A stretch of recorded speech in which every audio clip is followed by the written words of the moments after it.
Bonjour.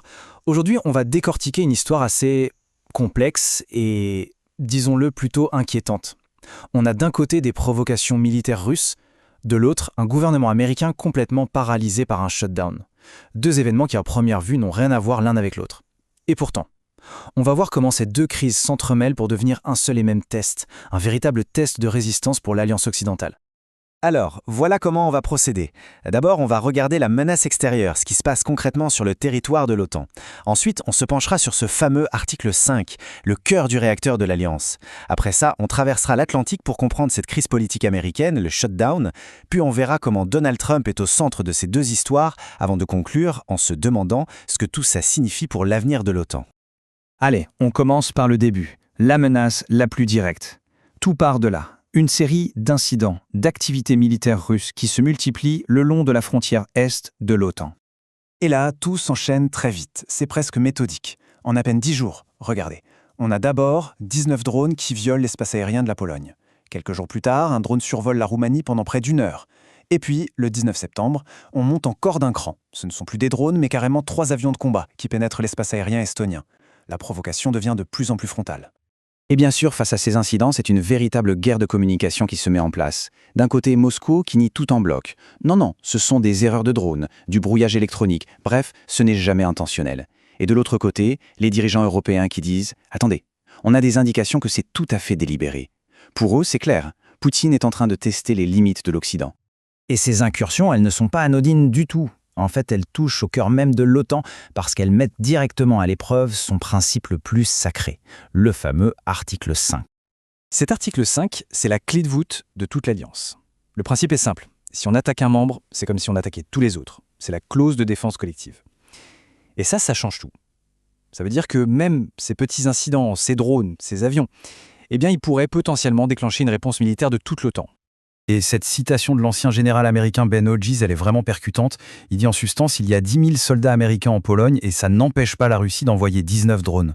Ça pose une question assez fondamentale. Est-ce que Moscou a encore peur de la réaction américaine? La dissuasion semble ne plus fonctionner comme avant. Ce qui nous amène logiquement à la question.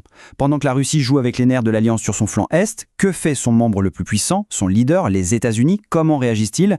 La réponse n'est pas du tout celle qu'on pourrait imaginer. Là voilà, la réponse. Les États-Unis ne regardent pas vers l'extérieur. Non, ils sont complètement absorbés par leurs problèmes internes, paralysés par un blocage politique total qu'on appelle le shutdown. Alors, un shutdown, qu'est-ce que c'est exactement? C'est une vraie spécificité américaine. Dans la plupart des pays, l'État continue de fonctionner quoi qu'il arrive. Mais aux États-Unis, si le Congrès ne se met pas d'accord pour voter un budget, une grande partie de l'administration fédérale ferme, littéralement. Plus de budget, plus de services. Et les conséquences humaines sont immédiates et massives. Imaginez un peu, 750 000 personnes, c'est le nombre de fonctionnaires fédéraux qui du jour au lendemain sont mis en congé forcé, sans travail et surtout sans salaire. C'est juste énorme. Et les effets de cette paralysie se voient partout. Les parcs nationaux, les musées, fermés, les aides sociales, suspendues, la justice qui tourne au ralenti. Et le pire, c'est que même le personnel jugé essentiel, comme les militaires ou les pompiers, doivent continuer à travailler, mais sans être payés. C'est une crise qui frappe vraiment le pays en plein cœur. Bon, maintenant on a les deux pièces du puzzle.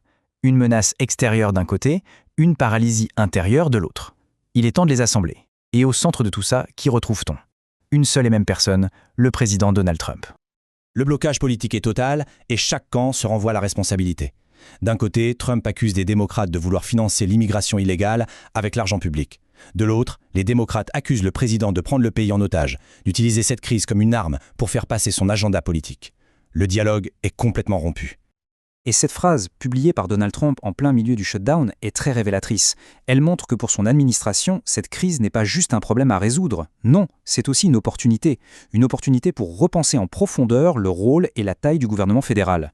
Cette apparente incohérence crée énormément d'incertitudes. D'un côté, pendant sa campagne, il remet en cause la défense des alliés. De l'autre, plus récemment, il promet de les protéger. Et au milieu de tout ça, il plonge son propre gouvernement dans une paralysie qui envoie un signal de faiblesse et d'imprévisibilité au monde entier, à ses alliés comme à ses adversaires. Au final, on se retrouve avec une alliance dans une position vraiment précaire. Elle est prise en étau entre une menace extérieure qui se fait de plus en plus pressante et une crise de leadership interne qui sème le doute. Ce tableau résume parfaitement la situation.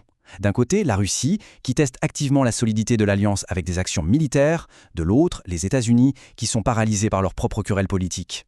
Le résultat, c'est une double pression sur l'OTAN. Une pression externe qui monte et un leader qui n'a jamais paru aussi peu fiable.